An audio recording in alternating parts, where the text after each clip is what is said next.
Irmãos queridos, nós vamos agora para a exposição das Sagradas Escrituras.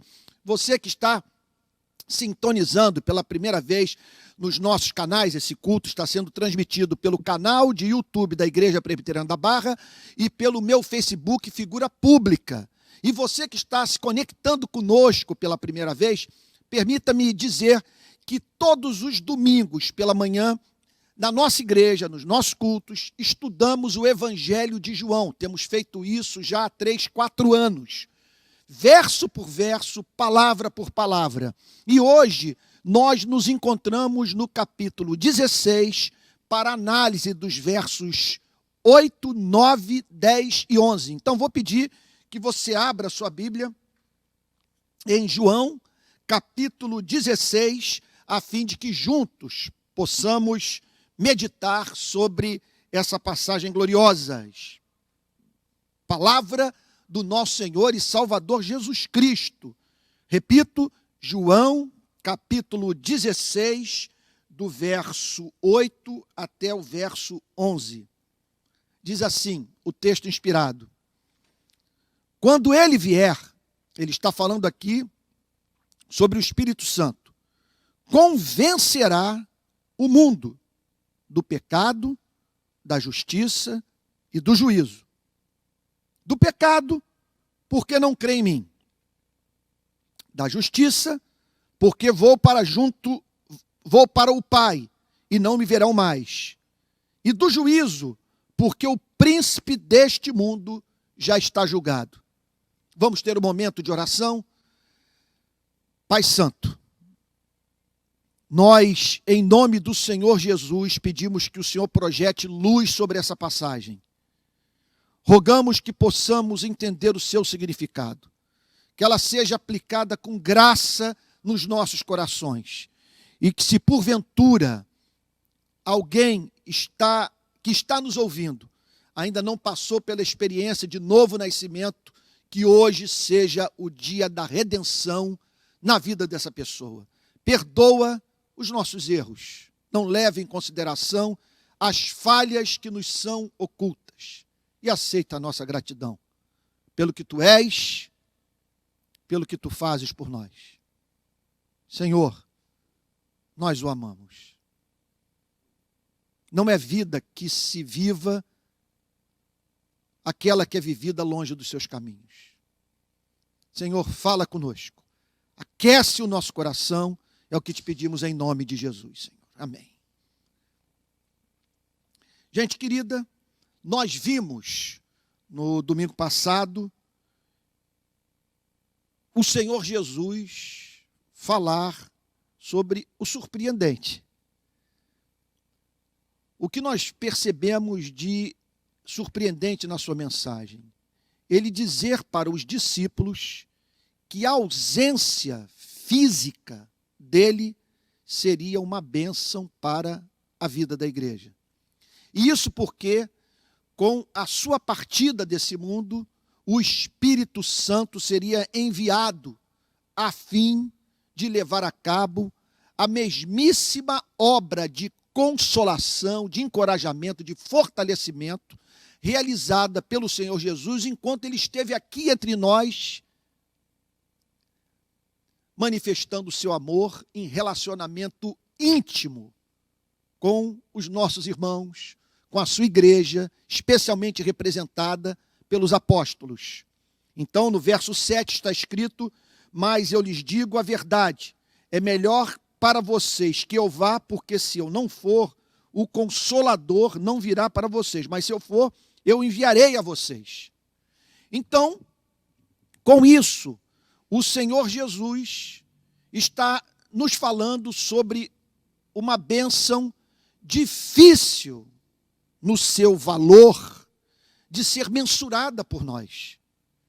Ele está dizendo que é algo tão extraordinário, tão especial, tão santo, e especialmente relacionado aos interesses da igreja, aos interesses dos cristãos, que compensaria a bênção prometida a ausência física do próprio Cristo. Você imagine o contato físico com Cristo. Você não apenas ouvir a sua mensagem, mas as suas expressões faciais. Você não apenas o conhecer pelo que ele fala, mas o ver manifestando a palavra de modo vivo, interagindo com as pessoas, chorando por elas, tocando literalmente nas suas feridas, respondendo ao ódio com doçura. Que privilégio aqueles homens gozaram de terem a companhia íntima do nosso Senhor e Salvador Jesus Cristo, de acordarem ao seu lado, de dividirem o pão com Cristo, de orarem, de testemunharem dos seus milagres. João chega ao ponto de dizer, e nós vamos ver isso mais adiante, que não há livro no mundo que pudesse apresentar o registro exaustivo de tudo aquilo que os discípulos viram o Senhor Jesus operar. E aquela companhia física era algo tão especial para os discípulos de Cristo, que conforme vimos no domingo passado, o Senhor Jesus dirige essa mensagem a eles a fim de consolá-los em razão de uma profunda tristeza que experimentavam por terem tomado conhecimento pela boca do próprio Cristo que dentro de poucas horas eles não teriam mais a companhia física de Cristo. E contudo, Cristo tem algo a lhes apresentar a fim de os convencer do fato de que isso é impressionante. Por isso que eu digo que nós não temos noção do real significado da pessoa do Espírito Santo na vida da igreja. Porque o que ele diz é o seguinte: mas eu irei para enviar o Consolador. Pense nisso. Repito, é uma presença que compensará a minha ausência física. Vocês não me verão mais face a face. É bem verdade que haveria a ressurreição, eles teriam um outro contato com Cristo ressurreto, mas depois o Senhor Jesus seria assunto aos céus. Sabemos de manifestações do Cristo ressuscitado palpáveis na vida dos discípulos. O apóstolo Paulo fala de um contato com o Cristo ressuscitado depois de Cristo ter sido assunto aos céus. Contudo, não é mais do cotidiano da igreja manter esse relacionamento estreito com Cristo. Contudo, Cristo declara que nem por isso a igreja deveria se sentir abandonada, porque com a sua ascensão seria enviado o Consolador, que a igreja teria até a segunda vinda do Salvador, nesse planeta caído, a presença inconfundível do Espírito Santo, trazendo a mais profunda consolação aos discípulos, a fim de que esses não enlouquecessem, não perdessem a sanidade mental, não perdessem a esperança, a fé, o amor, não perdessem o ser. E agora, o Senhor Jesus passa a apresentar um outro lado da obra do Espírito Santo. É interessante isso, porque nesse aspecto, como que o Espírito Santo se parece com o Senhor Jesus? Porque no verso 7, o Senhor Jesus está falando do Espírito Santo que atua como um cordeiro, do Espírito Santo que consola, do Espírito Santo que traz aos nossos ouvidos a doce certeza do perdão quando nós não sabemos mais o que fazer do nosso caráter, das nossas fragilidades morais, dos nossos descaminhos. Então é o Espírito Santo que nas horas em que nós nos sentimos sem saída, sem ter para onde correr, que faz os nossos olhos divisarem uma porta aberta. É o Espírito Santo que nos habilita a saltar muralhas, a derrubar os Golias da vida, a crer contra a esperança. É, portanto, um espírito sempre doce para o quebrantado de coração, para aquele que ama Cristo, para aquele que se reconciliou com o Pai através do Filho. Mas a partir do verso 8, o Senhor Jesus apresenta o Espírito Santo como leão. O Espírito Santo que, em vez de consolar, perturba. Diz assim o nosso Salvador: quando ele vier, o que acontecerá quando ele vier? A igreja receberá no seu coração o testemunho interno do Espírito, convencendo os filhos de Deus de que, de fato, eles pertencem a Deus e que Deus não é apenas o Criador deles, mas o seu Pai. Então, quando vier o Espírito Santo, haverá mais profunda consolação. Não será mais o Deus encarnado, literalmente, em carne e osso, ao lado da sua igreja, mas o Deus vivo habitando o coração da igreja, dentro da igreja, encorajando os cristãos, animando os cristãos, enchendo seus corações de alegria indizível e cheia de glória. Mas não apenas isso. Quando ele vier, ele terá um trabalho a fazer no seio da igreja e um trabalho a fazer do lado de fora da igreja. Dentro da igreja, consolação. Do lado de fora da igreja, perturbação. Com isso, não quero dizer que o Espírito Santo não use a pregação da palavra para perturbar a igreja. Mas sempre que o faz, é no propósito de levá-la ao arrependimento, a fim de que essa mesma igreja prove da mais profunda consolação. Agora, enquanto que na igreja o Espírito Santo revela e aplica o Evangelho, do lado de fora da igreja, o Espírito Santo revela e aplica a lei. Quando ele vier, convencerá. Veja, no verso 7, consolará. Quem? Os redimidos. Os que derramaram lágrimas de arrependimento. Os que olharam para a vida nesse planeta com toda a sua injustiça, miséria, homicídio, desigualdade, e disseram: eu tenho parte nisso. E, portanto, correram para a presença de Deus em busca de reconciliação.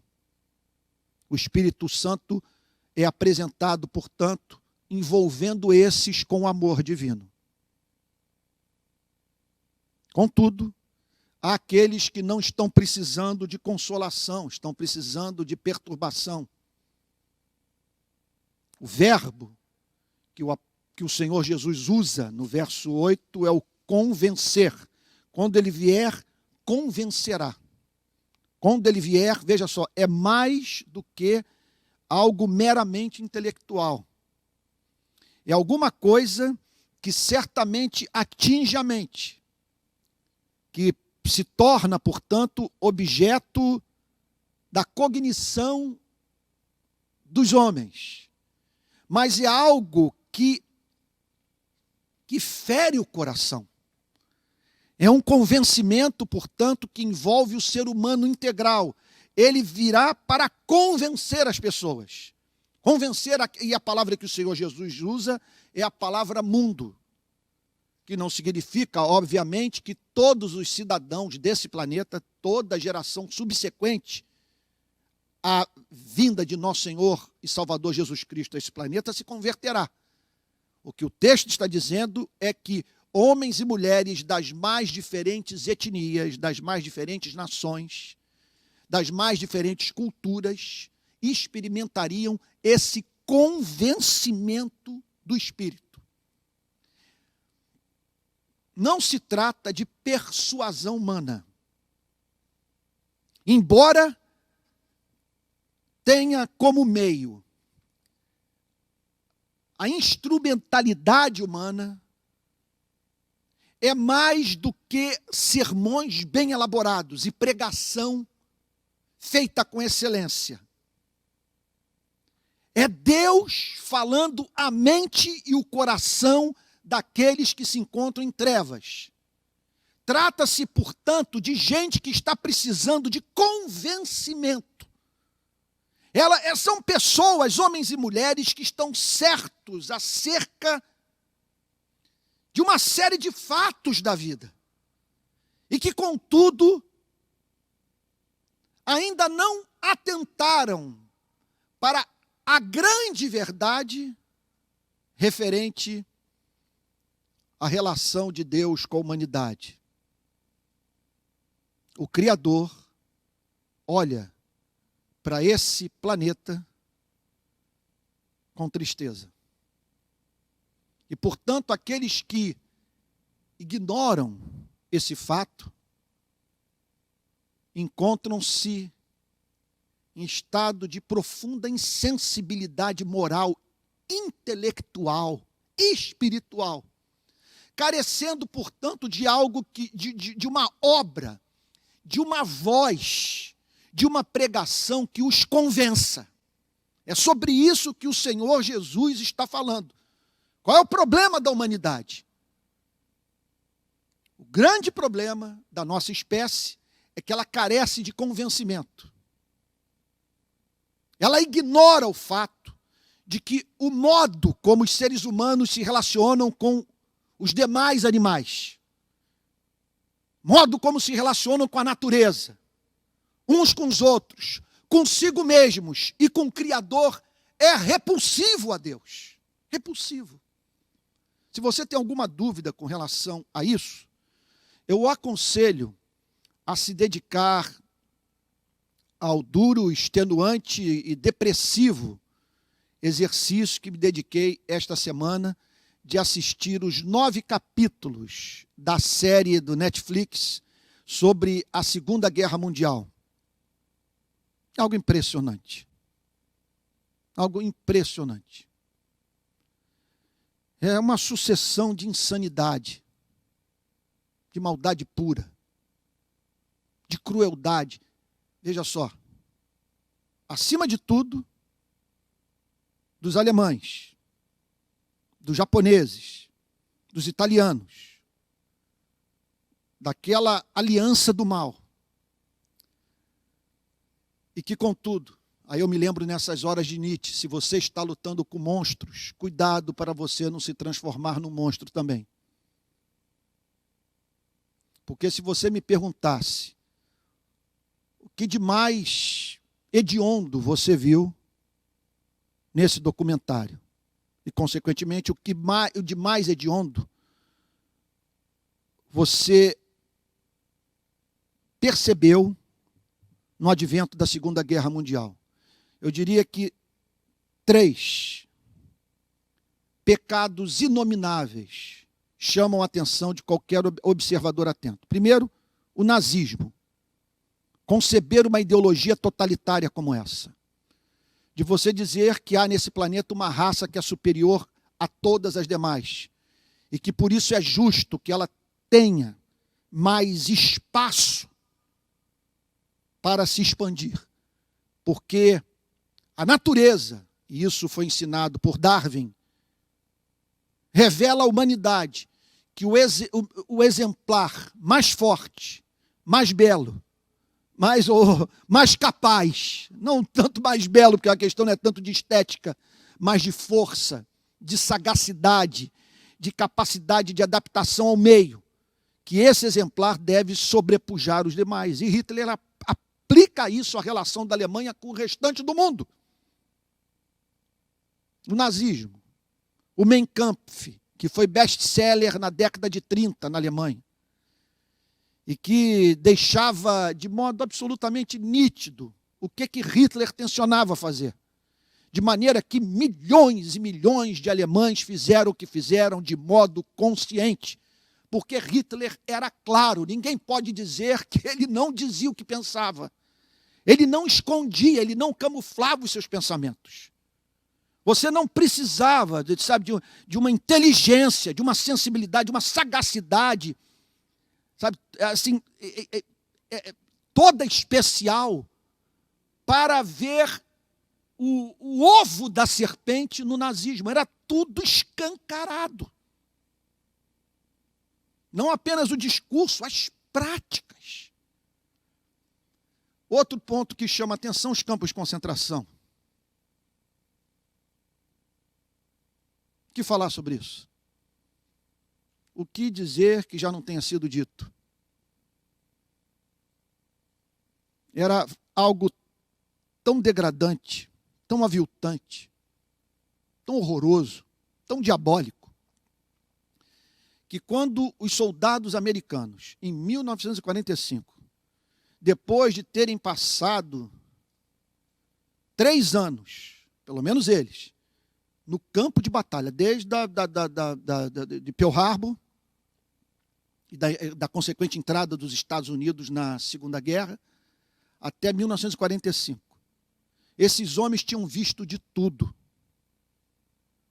Haviam testemunhado o inferno e, contudo, foram subjugados pela visão do que nós, seres humanos, somos capazes de fazer com os membros da nossa espécie ao entrarem nos campos de concentração, que lhes causou tamanha indignação que eles foram de casa em casa. Isso aconteceu em Buchenwald, isso aconteceu em Dachau e em outros campos de concentração, para pegar cidadãos alemães, e os levarem aos campos de concentração para que eles pudessem testemunhar o que permitiram deliberadamente que acontecesse no seu país.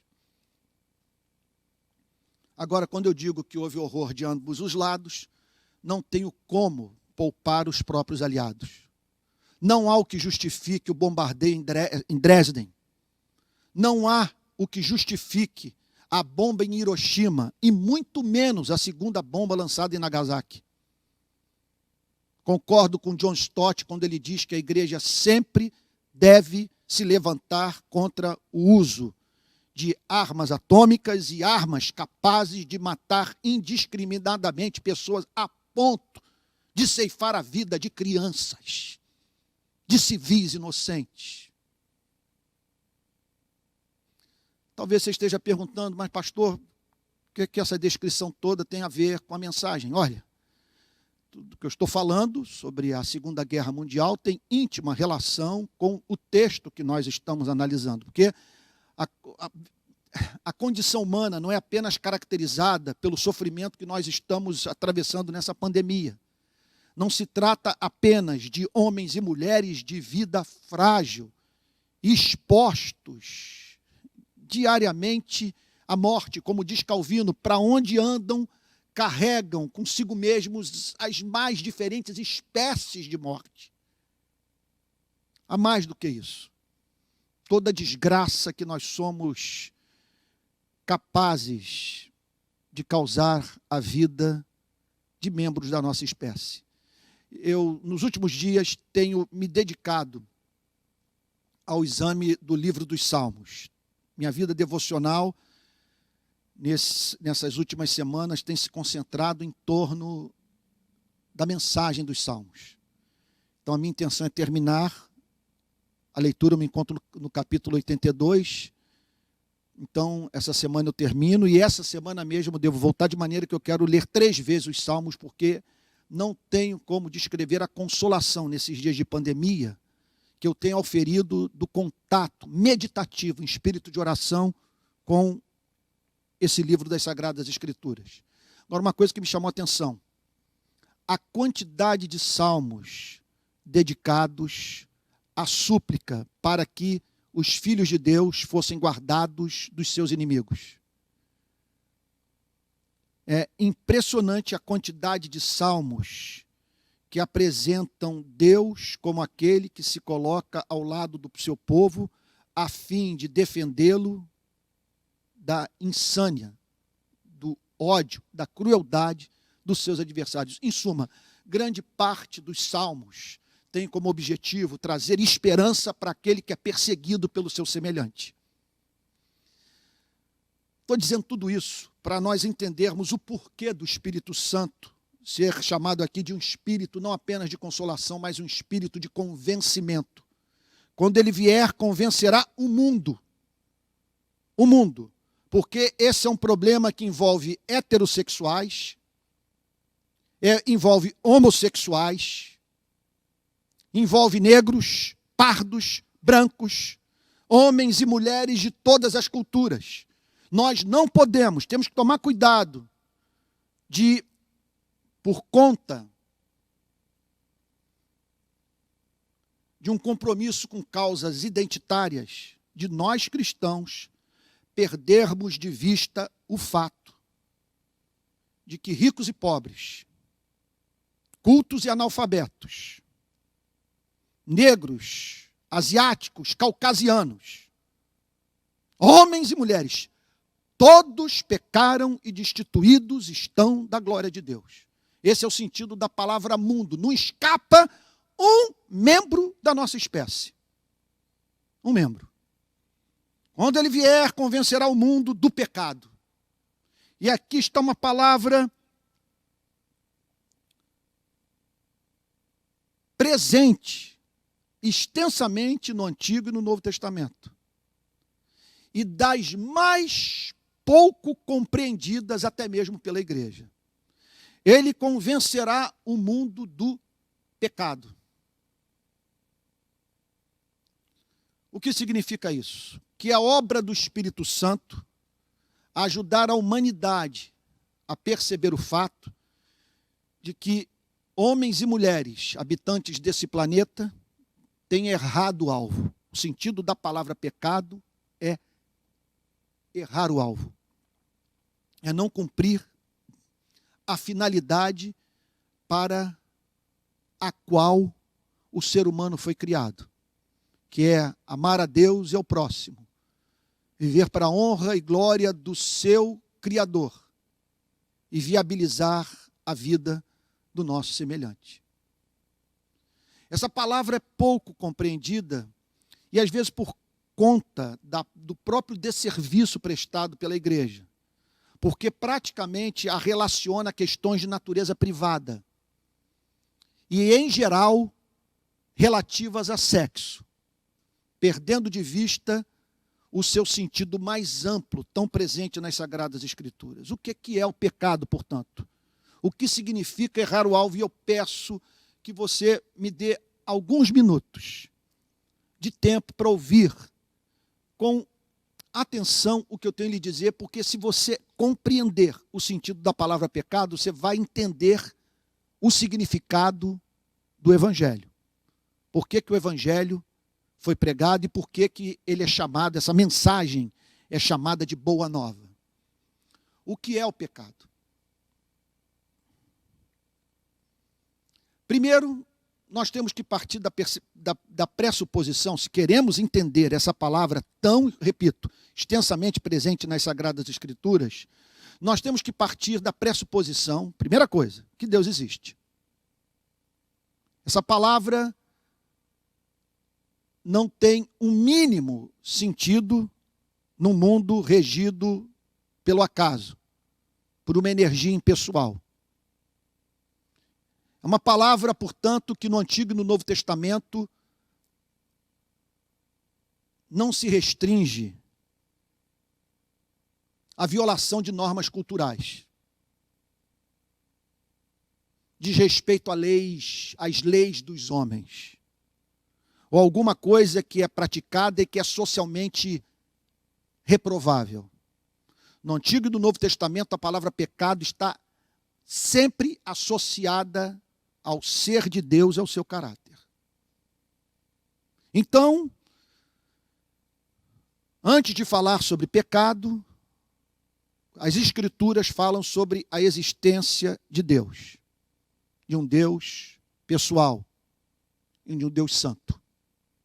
A Bíblia revela Deus como amante da verdade, da justiça, do direito, como um Deus que aprecia a harmonia no mundo que Ele criou. Um Deus, portanto, que criou o universo a fim de que cada parte dessa criação cumprisse a sua finalidade. Esse Deus, e essa é uma outra pressuposição, ele é revelado como criando o universo e num planeta, um ponto azul, que dá volta em torno de uma estrela chamada Sol, criar seres à sua imagem e semelhança.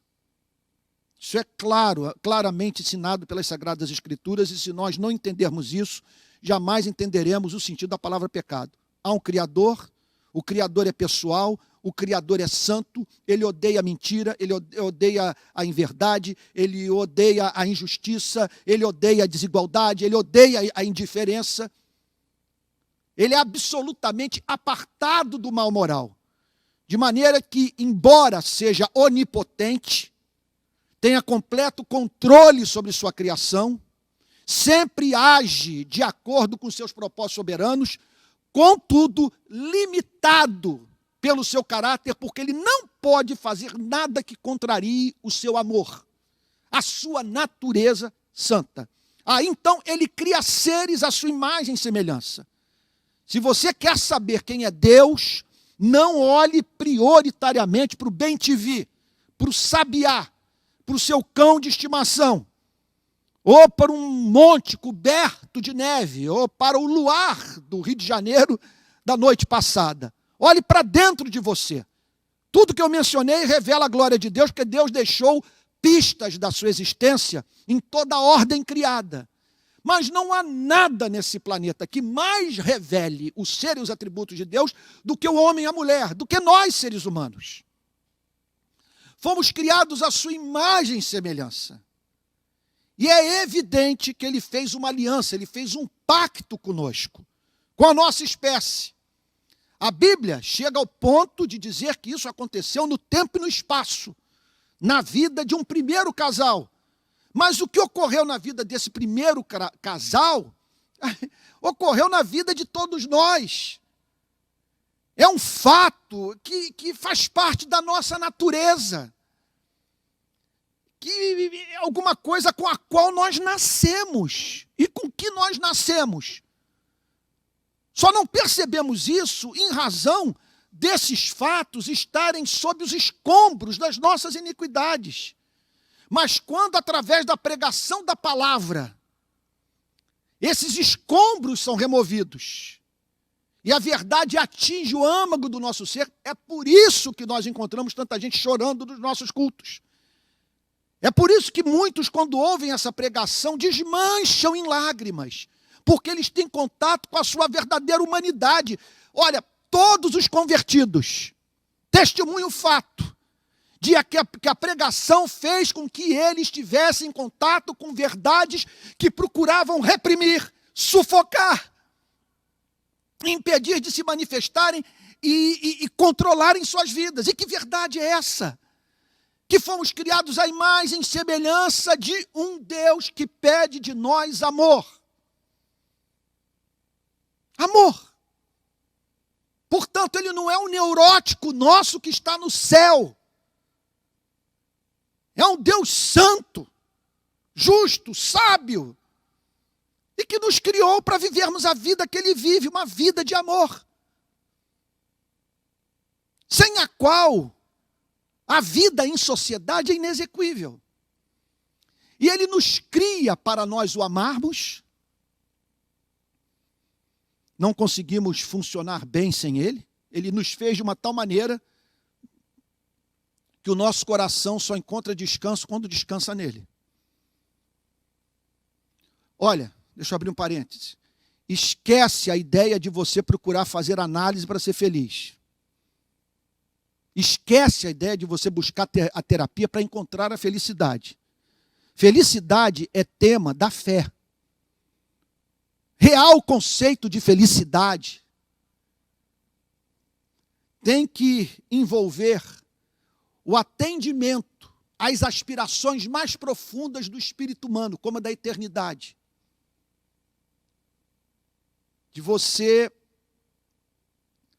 conquistar uma felicidade que não teme que venha a ser perdida. Só um ser todo-poderoso para bancar uma expectativa como essa que está no coração de todos nós. Todos nós. E ele então nos faz para o amar. Isso faz sentido, porque ele é o nosso criador, é o mantenedor do nosso batimento cardíaco. E como nós não sermos gratos ao autor da vida? E em conexão a isso, ele pede para que nós o amemos e amemos a tudo que ele ama. E ele ama os seres humanos. E deixou claro, isso está claro na nossa consciência. Por isso que nós fugimos tanto de Deus. Está claro que ele não pode abençoar quem vive em desamor. Ele não vai sorrir sobre a vida daquele que se recusa a amar, que vive para infernizar a vida do próximo. Como que essa pessoa vai ter a paz de Deus no seu coração se ela está em guerra com o universo?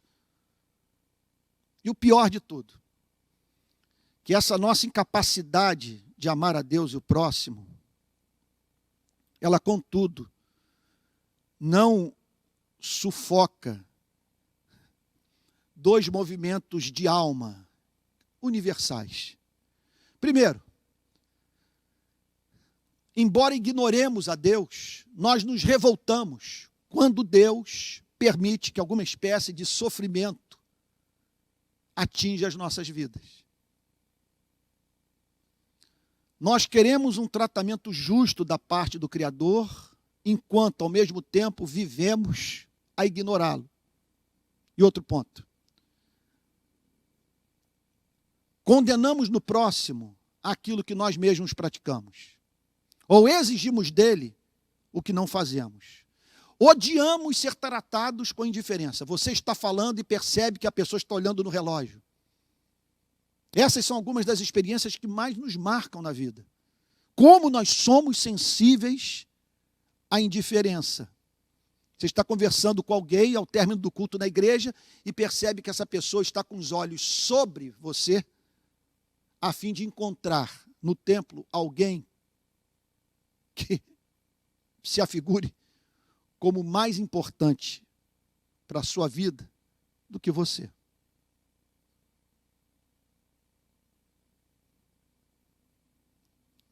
Numa pandemia como essa, todos nós esperamos ser tratados com solidariedade. E se porventura tudo perdermos, temos a expectativa de que pessoas nos socorram por nos julgarmos dignos da misericórdia delas. Mas em quão poucas pessoas encontramos a virtude da misericórdia? Eu posso dizer que eu conheço pouquíssimas pessoas misericordiosas, capazes de lamentar a dor do próximo. Não a ponto de ir para a internet escrever um texto, mas a ponto de abrir mão do que é seu a fim de mitigar a dor humana. Esse é o sentido da palavra pecado.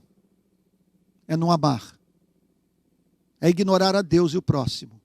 E o que o Senhor Jesus está dizendo é que o Espírito Santo seria enviado a esse planeta para convencer as pessoas de que o grande problema da espécie humana consiste na palavra pecado, na prática, no envolvimento com aquilo que é repulsivo a Deus. Em seguida, o Senhor Jesus afirma que o Espírito Santo vai convencer a humanidade da justiça. O que significa isso? Entre o muito que poderíamos mencionar, permita-me destacar 2 ou 3 fatos. O que significa convencer as pessoas da justiça? O que é a justiça? Entre outras coisas, justiça é nós darmos ao próximo aquilo que lhe é devido. Ser justo significa viver uma vida de conformidade à lei de Deus. Quem é o justo? O justo é aquele que passa pelo crivo da lei. O justo é aquele que, ao ser examinado pelos 10 mandamentos, ou, falando de uma forma mais simples ainda, ao ser examinado pelos 2 grandes mandamentos da Bíblia, amar a Deus e o próximo, não é reprovado. Esse é o justo. E por que ele não é reprovado? Porque ele ama. De que modo esse amor é detectado? Como que se percebe esse amor na vida desse que passou pelo crivo da lei, que não foi considerado injusto, que não foi considerado alguém incapaz de amar a Deus e o próximo? Esse amor é detectado na vida de todo aquele que dá ao próximo e a Deus aquilo que lhes é devido. Dá a Deus honra, glória e louvor. O exalta. Não usa o nome do Criador em vão.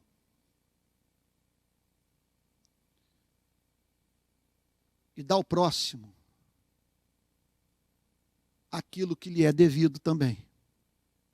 Em razão do próximo ser membro da sua espécie e ser possuidor de valor incalculável aos olhos daquele que o fez à sua imagem e semelhança. Então, se o próximo está preso, você deve a ele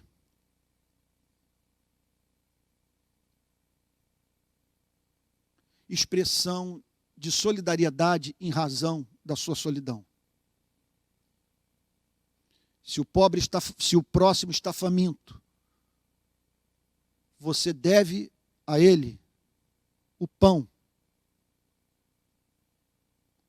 a fim de que possa recobrar a força para viver.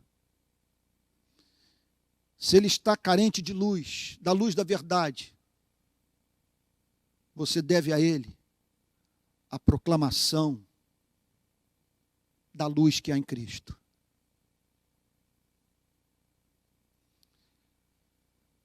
Então o Espírito Santo vem para convencer os homens da justiça divina. Que o justo é aquele que vive uma vida agradável a Deus, e viver uma vida agradável a Deus é viver uma vida de conformidade à lei de Deus. O Espírito Santo foi enviado para revelar esse padrão de justiça, e foi enviado também para revelar a forma mediante a qual os seres humanos podem se tornar justos aos olhos de Deus, embora tenham nascido com a inclinação para o mal. Como diz Davi, em pecado me concebeu a minha mãe. Então o Espírito Santo foi enviado para convencer o mundo da justiça, do fato de que é razoável que Deus peça que os seres humanos se conformem à sua vontade revelada na sua lei, tanto nas Escrituras como na consciência dos seres humanos, porque mesmo aqueles que nunca leram a Bíblia têm uma Bíblia dentro de suas mentes, porque todos nós, por sermos portadores da imagem e semelhança de Deus, temos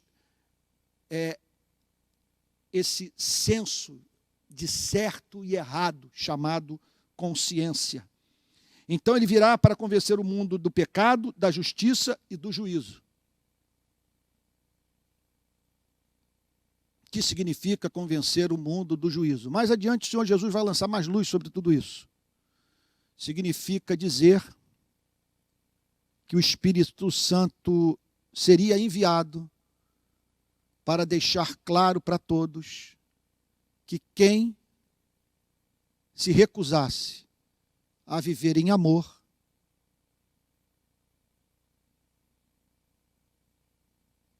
seria banido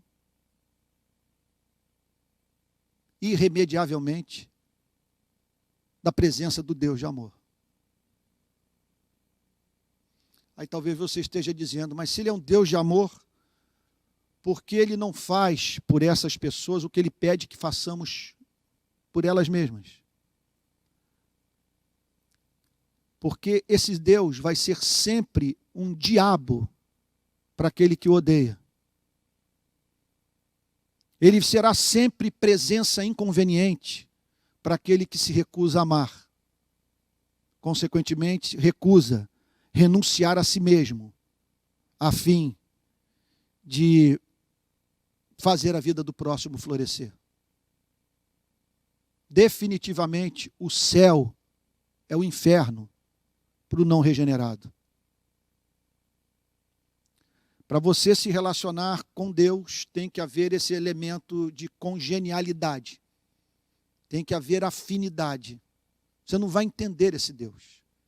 Você não vai o amar, você não vai o apreciar, você não vai ter prazer naquilo que Ele pede dos seres humanos, se Ele não for considerado por você, e aqui usa as palavras de Santo Agostinho, a sua divina delícia. E não pode ser diferente porque Deus é santo. Você imagine esse Deus chegando para Göring, Goebbels, Himmler, Benito Mussolini, Stalin, Adolf Hitler, e dizendo que em razão do seu amor, todos estavam habilitados a entrar no seu reino e gozarem das bênçãos, da geografia, da riqueza das ruas, da formosura desse planeta chamado Nova Jerusalém.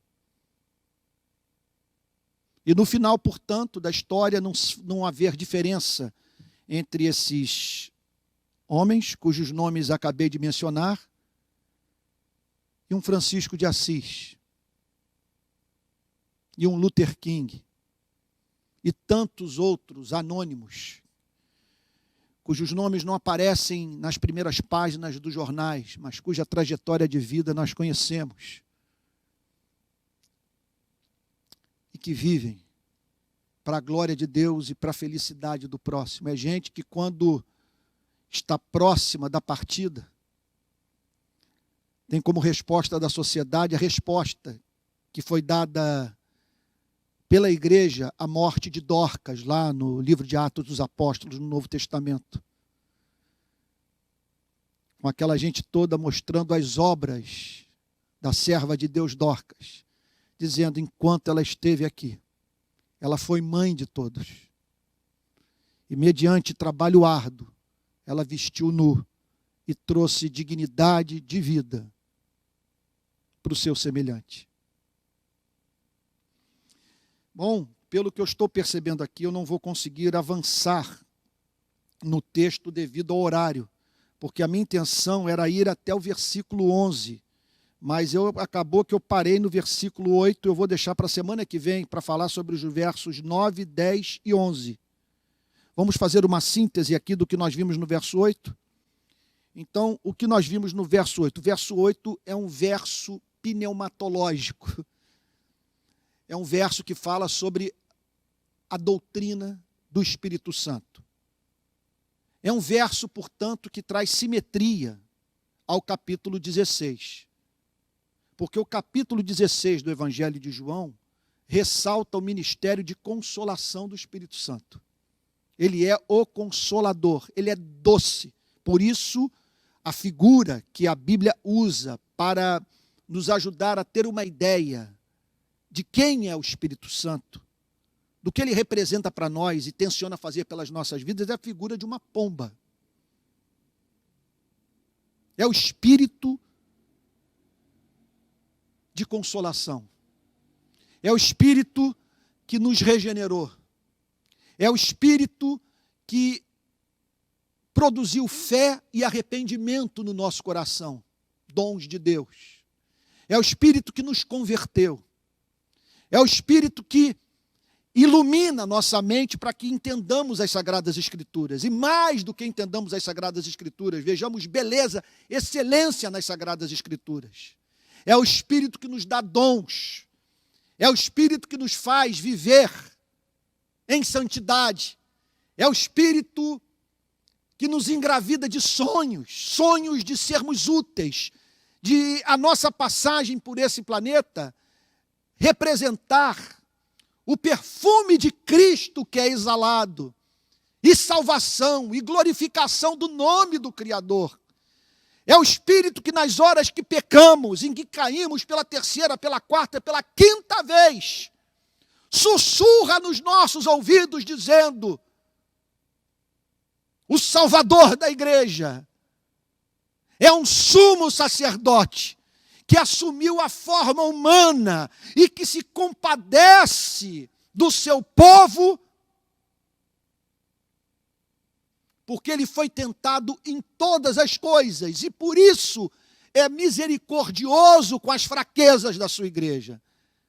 É o mesmo Espírito que nos assiste na peleja, quando nós estamos diante de batalhas infernais, ele nos concede aquela sabedoria que nos permite agir de modo que o nome do nosso Salvador não seja envergonhado. Esse é o Espírito Santo, doce Espírito. Por isso que eu, há mais de 30 anos, meu Deus, mais de 35 anos, eu canto um velho hino que diz: há um doce Espírito aqui, e eu sei que é o Espírito de Deus. Já podemos todos perceber a presença de Jesus, o Salvador. Doce presença, presença santa vem sobre nós. É uma doce presença. Ser visitado pelo Espírito Santo, ser banhado pelo Espírito Santo, é o sentido da vida. Porque, veja, é mais do que você se tornar um filósofo cristão. É mais do que você ter boa teologia. É algo experimental. É a teologia se tornando visceral. É mais do que você descrever a doçura do mel. É você ter paladar para sentir a doçura do mel. Esse é o Espírito Santo. Por isso que a Bíblia diz: é algo tão doce, é algo tão bem-aventurado, é algo tão bendito, que ore para ele o possuir, ore para ele invadir sua vida, ore para ele envolver todo o seu campo mental, tomar assento no seu coração. Abra a porta para ele, abra a porta, deixe-o entrar, porque não há ninguém que mais o ame, não há ninguém que mais o conheça. Não o entristeça em hipótese alguma, não se comporte de maneira a ter as suas consolações suprimidas em sua vida, porque ele é santo. Se você se afastar dos seus caminhos, você transformará essa casa espiritual, esse templo no qual ele quer habitar, num lugar desonroso, em algo, portanto, não condizente com a presença desse hóspede divino.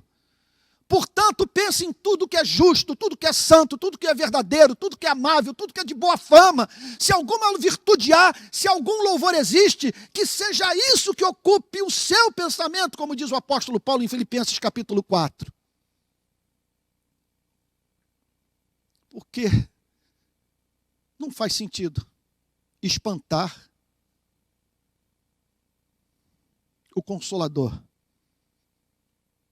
nas nossas vidas. Contudo, quando nós chegamos no verso 8, nós vemos um outro lado da obra do Espírito Santo. É o espírito do convencimento. É o espírito da agonia moral. É o espírito que faz as pessoas se desconjuntarem ao terem contato consigo mesmas e saberem quem são. Do quanto são indignas da presença de Deus.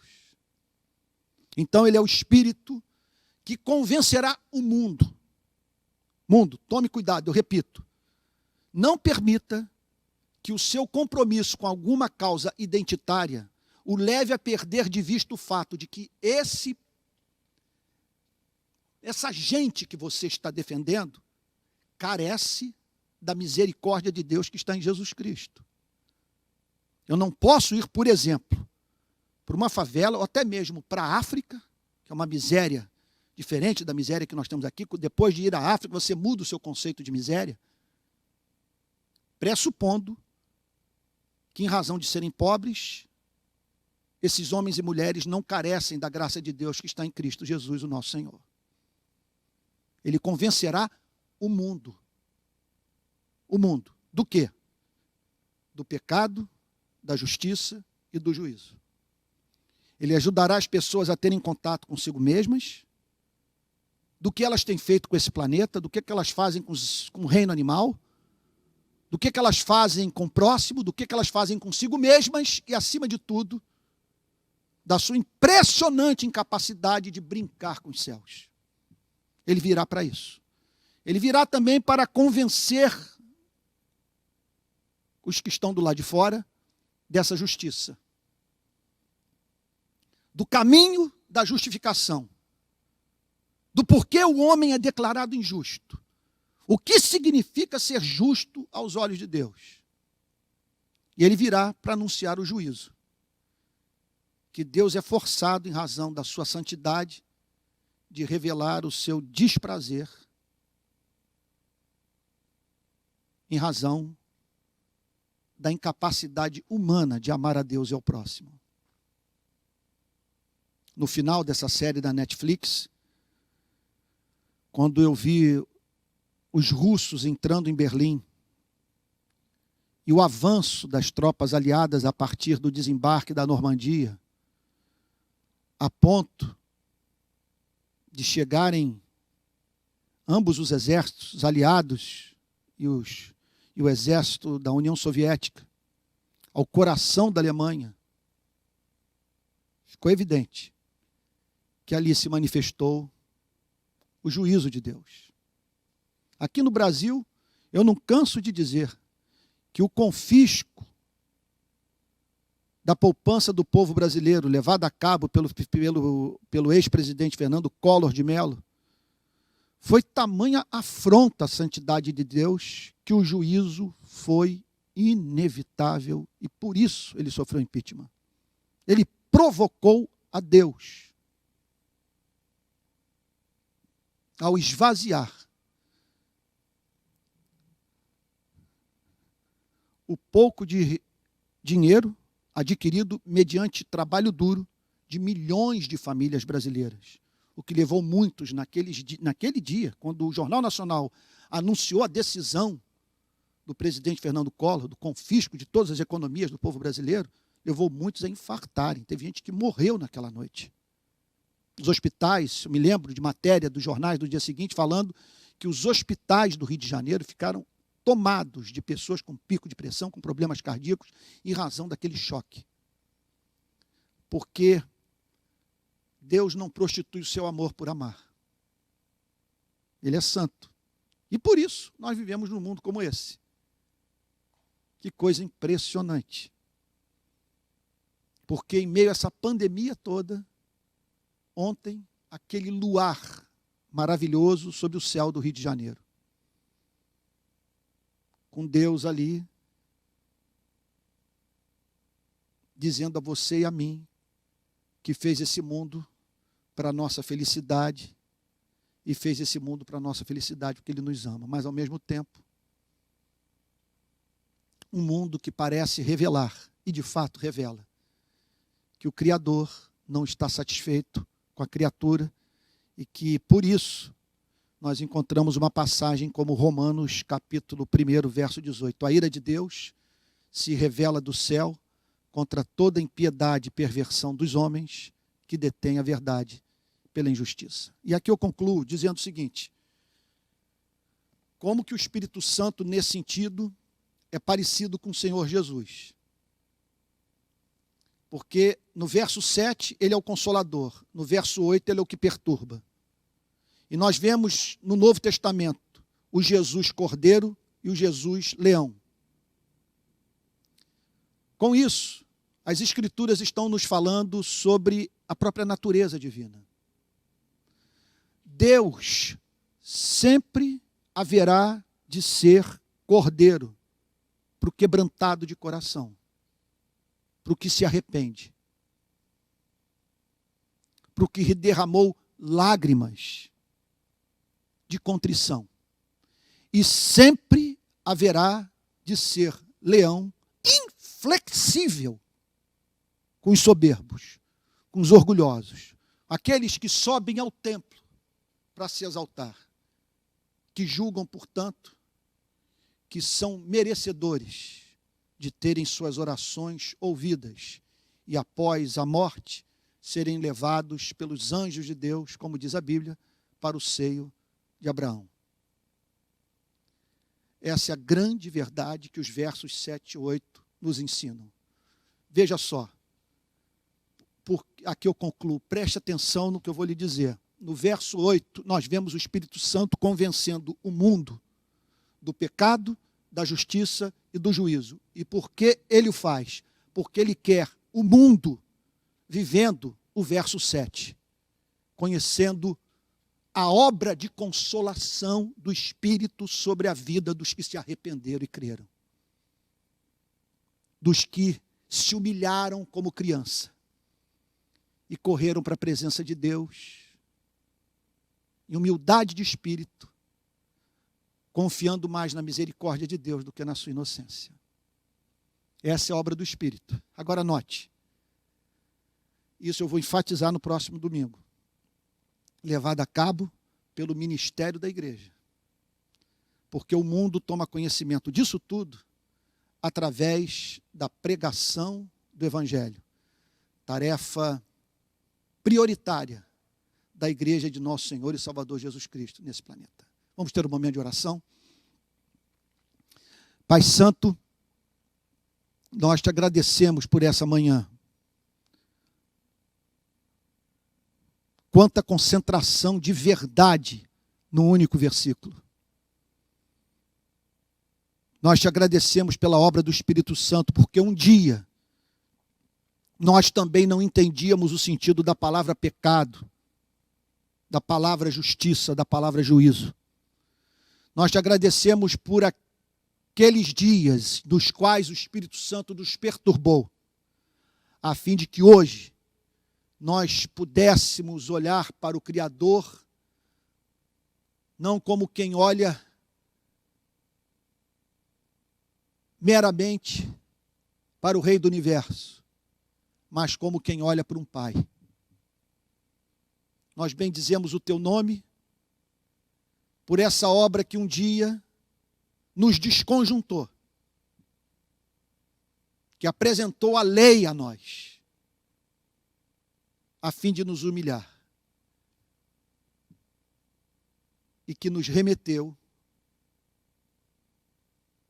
para a presença de Cristo, para a busca de redenção pelo sangue, a fim de ouvirmos a doce voz do Pai e provássemos de uma consolação que nenhuma terapia é capaz de proporcionar.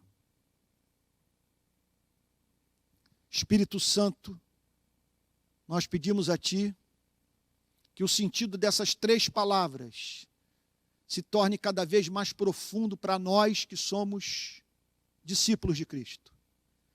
E que não haja nada em nossa vida que o entristeça e que nos torne privados das suas consolações. Em nome de Jesus, amém.